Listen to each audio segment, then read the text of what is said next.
There is a kind of danger that never announces itself. It does not arrive with a threat or a raised voice. It does not come wearing a mask or carrying a warning. It arrives with a smile.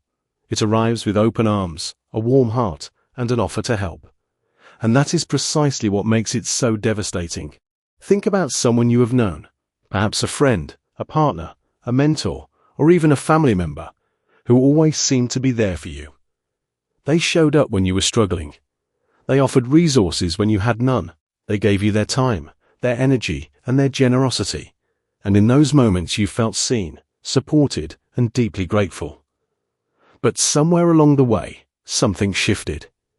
You began to notice that every time you tried to make a decision for yourself, their help was mentioned. Every time you thought about walking away, the weight of everything they had done for you pressed down on your chest like a stone. You did not feel free. You felt obligated. You felt owned. And the most confusing part was that you could not explain why, because they had never done anything cruel.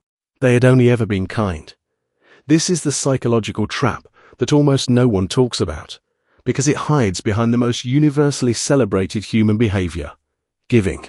From the earliest days of human civilization, generosity has been regarded as a virtue, a sign of moral character, and a foundation of trust.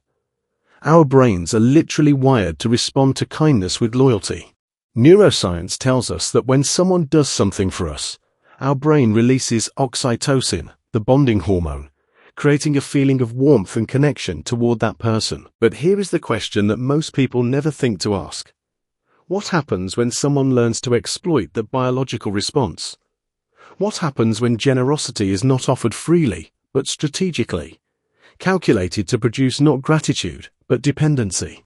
What happens when every act of help is actually an investment, and the return expected is not money but control? Psychologists call this dynamic reciprocal obligation manipulation, and it is one of the most sophisticated and least recognized forms of psychological control in existence. The false savior does not ask for obedience. They engineer it. They do not demand your loyalty. They purchase it, one favor at a time, until the debt feels so enormous that freedom itself begins to feel like betrayal. To understand how deep this goes, you need to understand a principle of human psychology called the reciprocity norm. Robert Cialdini, one of the most respected researchers in the psychology of influence, identified reciprocity as one of the most powerful forces governing human behavior. Simply put, when someone gives us something, we feel a deeply uncomfortable urge to give something back. This is not a weakness. It is a survival mechanism that has held communities together for thousands of years. But the false savior has learned to weaponize it.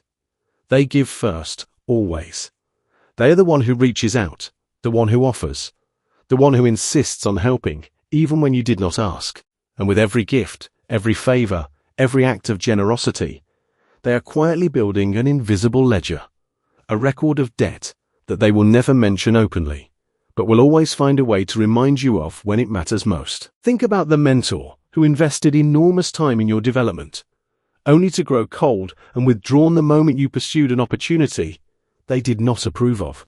Think about the partner who did everything for you during your lowest point, but used that history to silence your voice every time a disagreement arose. Think about the friend who was always the first to help, yet somehow made you feel selfish for having boundaries. These are not coincidences.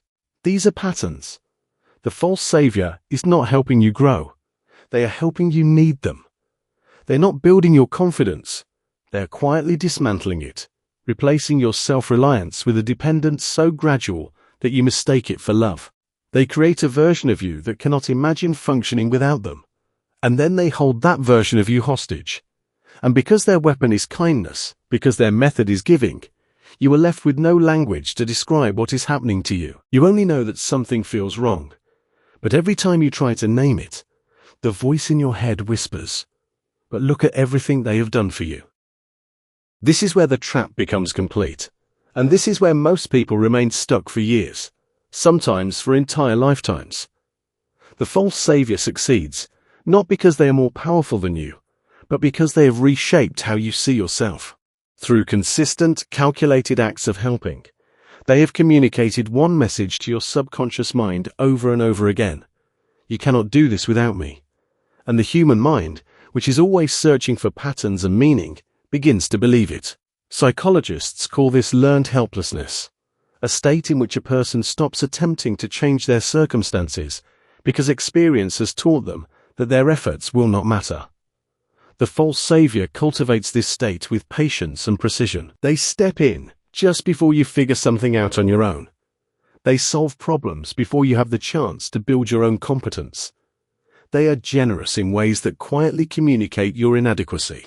And by the time you realize what has happened, your sense of identity has become so entangled with their presence that leaving feels not like liberation, but like loss. So, how do you protect yourself? The first and most powerful step is awareness. True generosity asks for nothing in return. Not gratitude, not loyalty, not your silence, and certainly not your autonomy. When someone's help consistently comes with invisible strings, when their kindness is always referenced during conflict, when you feel more indebted than empowered after receiving their support, that is not love. That is leverage. Begin to notice the difference between people who help you become more of yourself and people who help you in ways that make you need them more. Surround yourself with those who celebrate your independence rather than quietly threatening it. Reclaim your ability to struggle, to fail, and to grow on your own terms. Because that struggle is not weakness, it is the very foundation of your freedom. The false savior fears nothing more than a person who no longer needs saving. And the moment you recognize that you never needed saving in the first place, the trap loses every ounce of its power. If you're benefiting from our topics, please subscribe, like, and turn on the bell notification so you can see our new videos early.